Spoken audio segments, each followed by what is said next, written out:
This is Leafs Morning Take with Nick Alberga and Jay Rosehill. Now we've got a fight started here right off the bat with Rosehill. 30 minutes of live, nonstop Leafs talk starts now.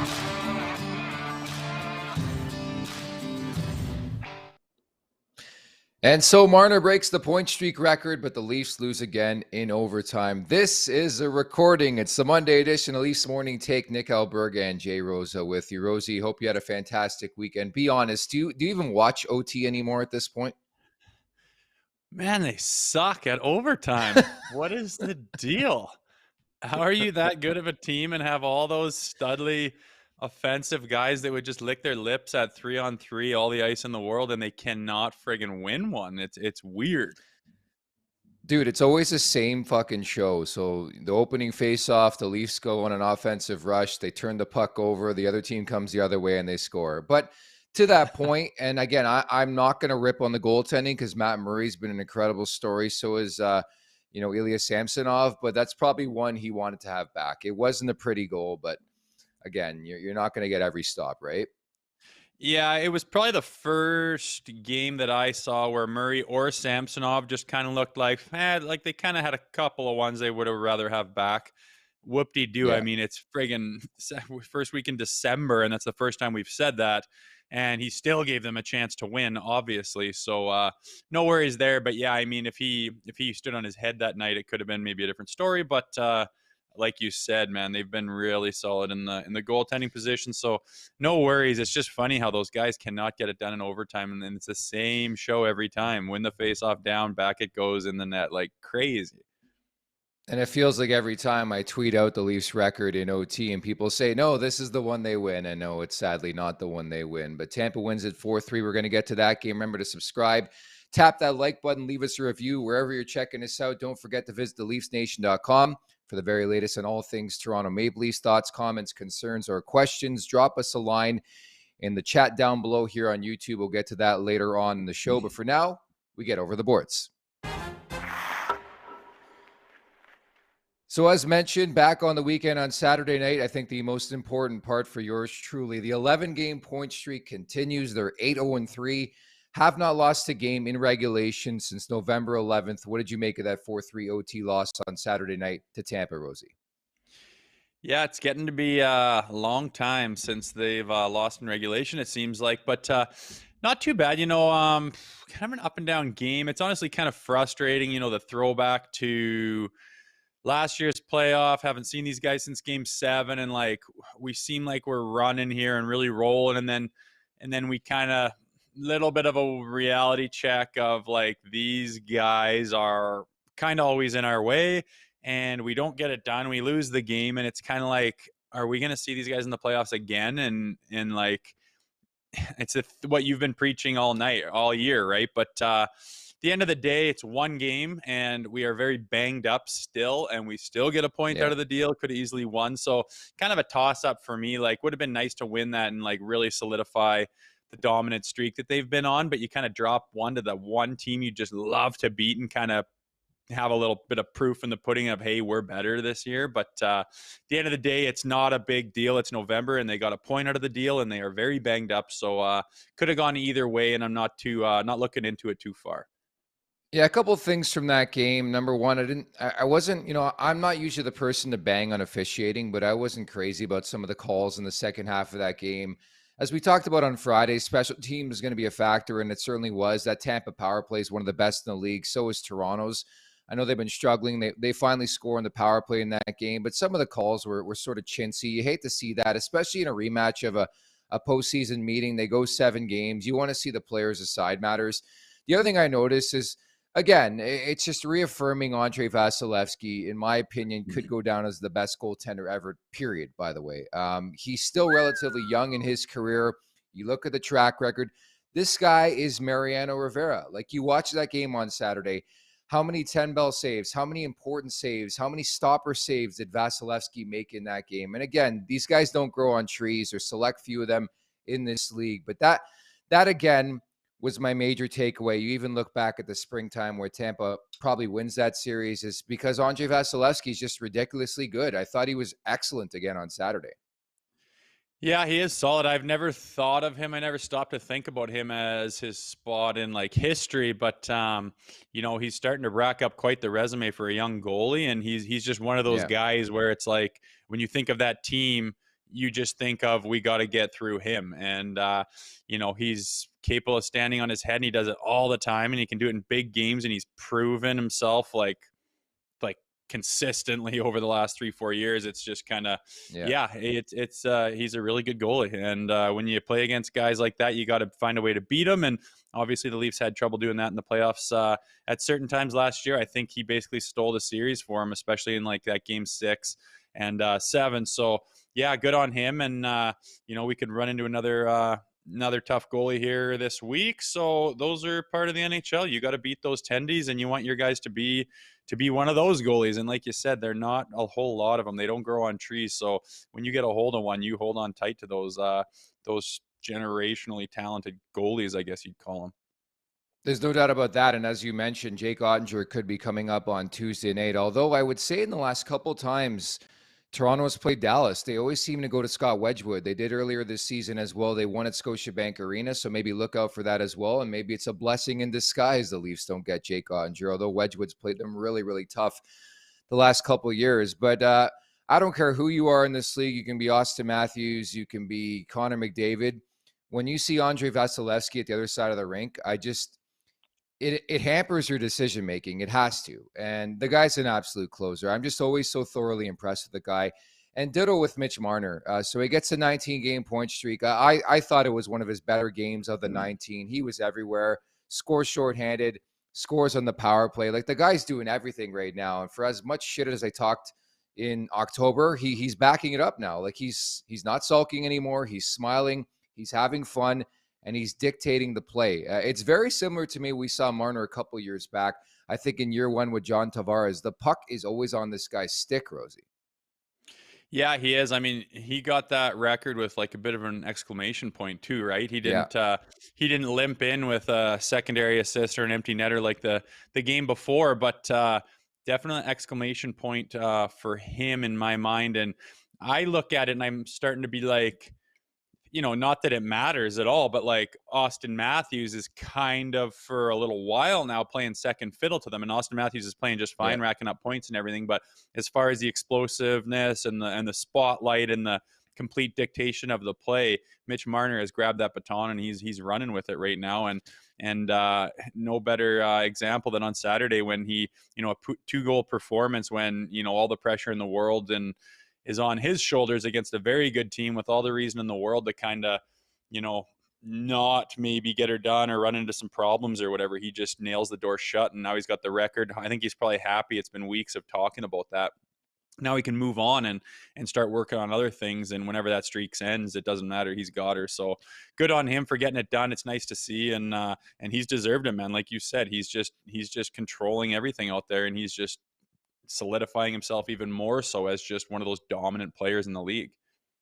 So let me ask you this. What is Marner's ceiling? And the fair comparison is always to the two big boys in Edmonton. You look at sort of the trophy mantle, what those guys have put together throughout their early careers, in Draisaitl and McDavid. Can Marner get to that level where he's competing for a Hart Trophy, where he's competing for an Art Ross Trophy? Like, ultimately, what do you think the ceiling is for Mitch Marner? Do you think he's anywhere close to that ceiling just yet? Yeah, I mean, he's not Connor McDavid. Nobody is. I think that guy is heads and shoulders better than every single player in the league. I just don't think it's close. But if you want to talk about like a close second, I think there's quite a few guys that are up for grabs and taking that. But when you surround a guy like Mitch Marner with, an Austin Matthews, and you've got Tavares has been stepping up. Nylander's been stepping up. There's guys around him that can just really make plays. And like, those guys are so good. And then all of a sudden you put Matthew or Marner right in the middle of all that. So many things can happen. You can just go on a tear, which he's done. He's on a 19-game point streak. And every game you're playing with those guys with the talent that you have in your Rolodex. And it's just like a lot of damage can be done. How high can he go?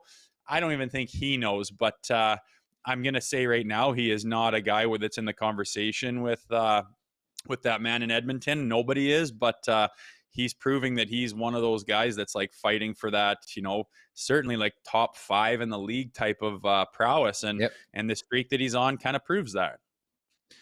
At the very least, he's opening some eyes. It's been an incredible start for Mitch Marner. And again, the battle of the point streaks, we'll get into that conversation coming up in mere moments. But over the weekend, the Maple Leafs called up another prospect, one of the best names in the organization for sure, Semyon Argachintsev. We'll call him STA for the purpose of this conversation, because it's probably going to be a tough one for Rosie to pronounce. It's almost tough for me, certainly.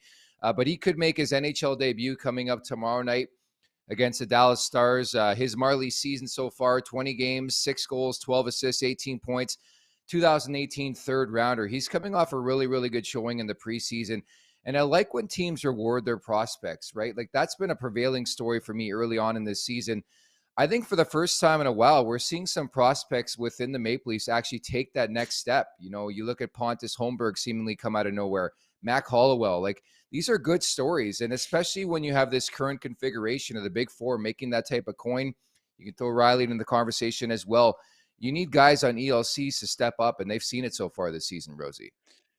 Yeah, for sure. I mean, you look at the man games lost to injury. I'd like to know what it is, man. It's got to be up there top of the league for sure for this Toronto Maple Leafs team. It's just they've got handfuls of guys injured since day one. So as tough as that is for the Maple Leafs, when you're in the locker room for the Marlies across the hallway there, those guys are licking their chops because it's just opportunity after opportunity after opportunity. Everyone's jockeying for position.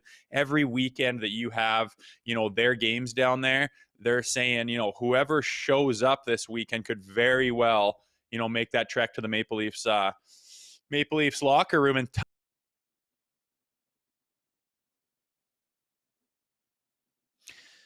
I think we may have lost Rosie here, so we're going to try to reconnect with him. But certainly when you look at STA and the body of work and what he's put together in the American Hockey League, I just love Toronto in general. Rosie, we have you back? Yeah, you guys hear me? Yeah, good to go. So you're just finishing up there on STA and some of the youngsters here.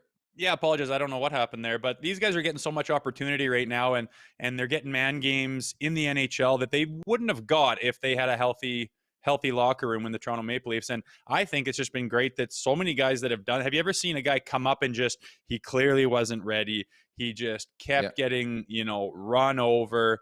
Minuses, he can't handle it, he's spinning around, he's getting benched. It's just like, oh boy, that can happen when you start getting forced to being thrown guys with no NHL experience into the lineup, and it just hasn't happened. And I'm just impressed that these prospects are stepping up so well and not just like filling a hole, but they're kind of making an impact, and they're reliable, and like that's tough to do in that position. And it's just nice that all those guys are getting the opportunity due to these injuries to step up. And it's just kind of been like a Rolodex, like you say, another guy with an acronym name, which is nice. I saw this Russian kid's name, and I'm just like, I'm not even going to attempt to go through that and try to figure out how to sound that out. And I was happy when someone just said SDA. I was like, thank God. But good for them. Argachintsev. Semyon Argachintsev. No, it is. It is. I'm telling you. Guy played in the OHL. But certainly it's a tough one to pronounce. But yeah, I love the fact that it's not really a guy you suspect who's sort of taken that next step in his career. Again, remains to be seen what he can do, but he's really crafty. He's really, he's your prototypical Maple Leaf in the Dubas era, right? He's not going to be a physical threat. I think what I see at least is they're looking for maybe a bit more offense in the bottom six. Of course, Kelly Yarncroke will miss at least 2 weeks with a groin injury. So I think ultimately what we do see happening, if he does make his debut, it's going to be in favor of Wayne Simmons, right? Where he's probably in a bottom six, but I wouldn't be shocked if they take a peek at what Argachintsev can do in top six as well. I do think they're still looking for answers as to who to put in terms of a winger there in the top six. And maybe it's externally, but I think they're going to look internally first. Yeah, for sure. I think, Keefe's got no problem with mixing up the lineup and shaking things around. You look at, the Malgins and the Robertsons and stuff. They've been kind of flooded all over the place before anyone really settles down in a spot. And they call this kid up, and is he going to, dump the puck at the red line, chase it down and bang and crash and create a ton of energy and do that bottom six forward type of role? No, he's not really that kind of player. You'd be asking him to do something outside of his comfort zone, something that he hasn't done in order to get called up.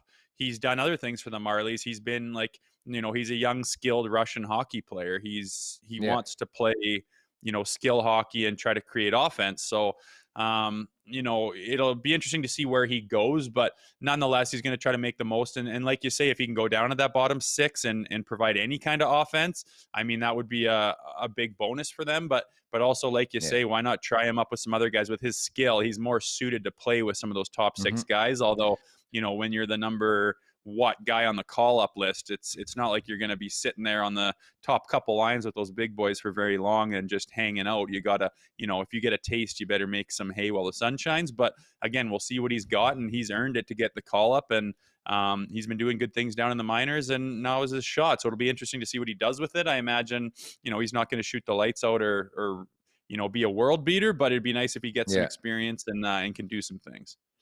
If it means no more Pierre Engvall on PP2, man, I just had enough with that, man. The fucking dump-ins, like, are we killing a penalty or are we on the power play? I understand PP2 plays like 20 seconds per every two, but like Engvall's not working. And I'd love to see STA maybe get a look on PP2 and a quick shift out there because he's got more skill. You need skill guys on your power play. I understand it's PP2, but I'm not feeling this Engvall thing. These dump-in chases on the power play, dude, not working for me. Yeah, I hear you. It's been I kind of expected a little more out of both Kerfoot and Engvall this year. I lean towards Kerfoot a little bit more. I like him. I think that his numbers could be a lot better if he could finish some of the chances that he gets. He's gotten himself snake bitten. I think it's kind of a habit of his of getting himself in position and he can't quite finish. And had that not been the problem, I think his numbers, we'd be talking about him a lot more because he is getting himself in position for creating that offense, and the puck just doesn't quite get across the line for a plethora of different reasons. It's always something where how did you not finish that play? But Engvall has been lacking to me. I wanted to see him like step up and almost have that bunting guy, that secondary guy, and then right behind him that Kerfoot Engvall, and just have that really well-rounded secondary stuff. It just hasn't happened this year. And, that's just is what it is. I don't know what it is about them. I'm not there. I'm not with them. I'm not around them, but you hope that something progresses and someone catches fire. Cause those two guys I was wanting them to take a big step this year and I haven't seen it yet. So a little bit more out of them would be nice. And like you say, this SDA call up, some of these guys can come and maybe steal their thunder a little bit. We'll see. Yeah, I think you're bang on with Kerfoot. I think he's been really, really underwhelming here in a contract year. It's a pivotal season for him, and he really hasn't done enough, in my opinion, offensively, considering what we've seen in the past. And with Engvall, I think you're right, too. Like, ultimately, you would love that Swiss Army knife like an Ilya Mikheyev was certainly last year, and they just haven't found it yet. To an extent, maybe Kalle Yarncroke, but he's injured right now. So watch out for STA tomorrow night against the Dallas Stars, potentially. And I'm still waiting for Connor Timmins' debut. Maybe that comes tomorrow as well. We'll see. So it's point streak versus point streak. You have Mitch Marner at 19 games against Jason Robertson at 18 games. The statistics are remarkable on both fronts. Marner, 9 goals, 17 assists, 26 points over this 19-game stretch. Not to be outdone, Jason Robertson, 21 goals in 18 games, 34 points. This guy, without question, has to be in the Hart Trophy conversation right now, Rosie. Oh, obviously, like anytime your goals alone are up there with your games played, it's just like, what is this guy doing? He scores every single night, and he scores. Oh, it's just like he's going to be there in the Hart conversation. And it's weird. He wasn't crazily on my radar the last couple of years, and he seems to have just exploded, right? He's leading the league in different categories, and it's cool. I saw a tweet the other day of saying, Jason Robertson, I'm sorry, I can't remember what his descent is, an Asian descent player. I can't remember exactly what country, my apologies, but from California leading the NHL. It's just wicked to see, and right when I was playing pro, I remember, you played with a guy who was from, Arizona, and it was just like, whoa, like what is with that? That's crazy. And then as I started playing, more guys are coming out of California and some of those southern warmer states. And then here we are, one of the best players in the NHL at this moment in time, being raised in California. It's cool. And hockey's kind of been spreading around, especially the United States. And it's wicked to see some of these younger kids coming up who, 25 years ago wouldn't have even started playing hockey. They would have been in different sports, and now hockey is their thing of choice. And you're seeing some of these quality athletes like him coming up and lighting up the NHL is really cool to see, and good for him. It'll be fun to watch these two go head to head tomorrow night. Filipino American, both That's the right. Robertsons, and of course that's the unheralded storyline in this game: Robertson versus Robertson. And I think Leafs fans look at Jason, they're like, oh, how amazing would it be if Nick Robertson even got to like half of what Jason Robertson is, right? And you hope that they share some intel with each other, specifically practicing with Jason. But again, it is wishful thinking. But I think Leafs fans look at the potential when they see Jason Robertson and the family. And you wonder about Nick Robertson, but that's always a nice, tidy storyline too. And Nick had a really good game against Jason earlier on in the season too. Yeah, it is. It's like, I mean, no one knows what your prospects are going to turn into. You just don't know. Yeah. No one's got a crystal ball. And you look at him, and I mean, how could it hurt when you say, "Hey, well, he's got a brother. They're the same DNA, they're the same pedigree. He's a little bit older, and look how good that guy is." So, if anything, it just points to more of a positive potential for the development of Nick Robertson. Can he get to that level? I don't know. It's going to be tough to do in Toronto, but it's nice to see that pedigree is within him. And being as young as Nick is, there's tons of time to develop and get to a high level, and hopefully he does it fast like his brother did. Speaking of Marner, by the way, you know what's been ripping really, really well in terms of betting lately? The Mitch Marner anytime goal. I got it at plus 230 on Saturday. I think it's 5 or 6 in a row that he scored a goal. And I just think to that point, it adds a different dynamic and a different level when Mitch Marner is shooting the puck and looking shot first. Like we saw this last year, right? 35 goals in the regular season. When you add another threat to the likes of Tavares, to the likes of Matthews and Nylander, it just makes the Leafs that much more difficult to defend against. So I actually love when Marner's shot happy, and we're seeing that lately here, Rosie. Yeah, why not?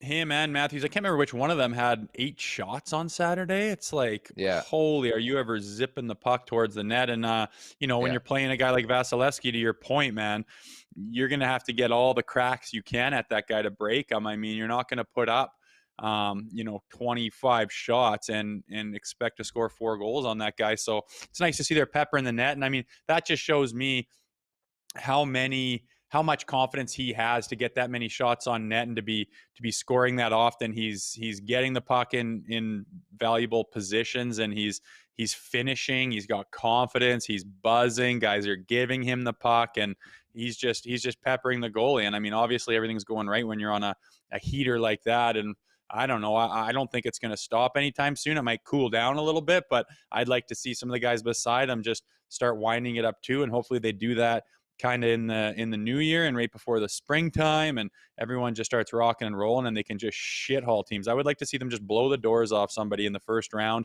Probably wishful thinking with who they're going to have to face, but it's nice when guys fire up and get hot. You want to see it with everybody when it's a team you're rooting for, obviously. A 4-game sweep would be fantastic. You bottle that shit up if you're Mitch Marner. You bring it to the fucking springtime, and you score some goals when it matters most. That's what we're looking for here on Leafs Morning Take. The wrap-up is brought to you. Nicholas, look at this positivity. Let's go, baby. It's Monday. I'm feeling good. It was a fantastic weekend. The wrap-up is brought to you by our friends at PointsBet Canada. I won't lie, this is a complete heat check today. For some reason, I just keep looking at the card. I'm not crazy about it. Maybe you dabble in Pavel Buchnevich going to Broadway as a St. Louis Blue once again. Maybe you look there. But to me, I love the revenge narrative. The Vegas Golden Knights into Boston to take on the Bruins. As you know, Rosie, the Bruins are 14-0-0 to start the season on home ice. That has to end eventually, in my opinion. And I wonder if Vegas is that team. They're laying plus money tonight on the road. They've had an exceptional start, plus 145 around there you're looking at. And most importantly, I mentioned the revenge narrative. Bruce Cassidy, fired as the head coach of the Boston Bruins, now with the Vegas Golden Knights on the road. I know they're calling Jack Eichel a game-time decision. He's a mass boy. He's playing in this game. Come on. So I like Vegas as the big-time dogs on the road in Boston tonight. Yeah, I like it, man. If someone's gonna knock them off their pedestal, why not Vegas? They're a hot team. They're playing good hockey this year for sure. There's a lot of storylines on why that should happen, and I just like it. It's just a good time for the Bruins to finally let go and let that levee break a little bit, because man, it's been holding tight for a long time. I do not think it can happen forever, obviously, but plus 145, someone's going to knock them off their spot there. Why not the Vegas Golden Knights? I like it. And thankfully the weekend's gone by and everyone forgets about my bet on Friday. Yeah, I don't even remember what it was. No, I do remember. You know what's hilarious? So we got off air, and then Rosie finds out. I'm like, yeah, it's David Riddick and not Connor Hellebuck. You shit on Johnny Gaudreau. He had 3 apples in that game, and Columbus just punted the fucking shit out of Winnipeg. That's what happens in the betting world, though. That's a tough break, man. You never know. And whenever you go against the grain and pick like the underdog and try to win some good money, it just never happens. And you're like, why am I such an idiot? Like it's so hard to do, man. I really respect the guys that can really get it done. And I know guys that put in so much time and effort and research. And even then it's just too hard to beat Vegas, man. But you got to pick somebody. And I like your bet today. Obviously mine blew up in my face a little bit. I shouldn't have gone on my rant thinking of my peoples around here, the Calgary Flames fans and what they have thought about Johnny Gaudreau the last few years. But that definitely blew up in my face. So I'm going to take a seat here and cool off and see what happens with your bet here. Yeah, that was a big time, L. So you're not with us tomorrow, but 3 hits with Rosie coming up. I know we tried to connect last week with Detroit Red Wings forward Matt Luff. I can confirm we figured out some technical issues. He'll join me tomorrow. We'll get to the Slavkovsky hit. He's eating out of a straw right now. I don't know if you saw this. Took a hit from behind a couple weeks back, broke his wrist. Fucking his face is just mangled right now. I was talking to him off air. There's a he's got a lot going on right now. So we're going to have Matt Luff on tomorrow, but looking forward to your 3 hits. And I'm looking forward to that matchup tomorrow, Dallas and Toronto. Yeah, for sure. It's going to be a pretty good one, I think. I like a bunch of the storylines coming through. I don't know any word on who's playing for Toronto in between the pipes there, but I kind of imagine it'll be Sammy. Yeah, I want to get into that conversation as the week moves on with you. What do they do now, right? With Murray and Samsonov fully healthy, do you employ a tandem? Is there one guy ahead of the other? So we'll park that conversation for Wednesday. I think you're right. Like Samsonov would be the guy I'd go back to. I don't think you want to have these guys iced for too long, and certainly knowing the injury history as well with Matt Murray. So we'll talk about that coming up later on this week. I'll bid you farewell for now. We'll talk again on Wednesday, but I can't wait for 3 hits with Rosie tomorrow. Oh, I better think of something good. Yeah, it better be. Dude, your last 2 have been impeccable. So you're building and building and building here. Next thing you know, you're just going to have a 30-minute 3 hits with Rosie. Rosie's rant. Yeah, we're going to have a spin-off show of this show. Just Rosie just ranting for 30 minutes, shitting on Johnny Gaudreau and his family. But we'll leave it at that. That's Jay Rosehill. He can stuff it up my ass too like he did last week. Damn it. We got it. Yeah, that was a tough L to take, but we'll get you back on the hook this week. That's for sure. That's Jay Rosehill. I'm Nick Alberga. Remember to subscribe, like, listen, leave us a review, whatever you'd like to do. Appreciate you listening in today and viewing. Take care.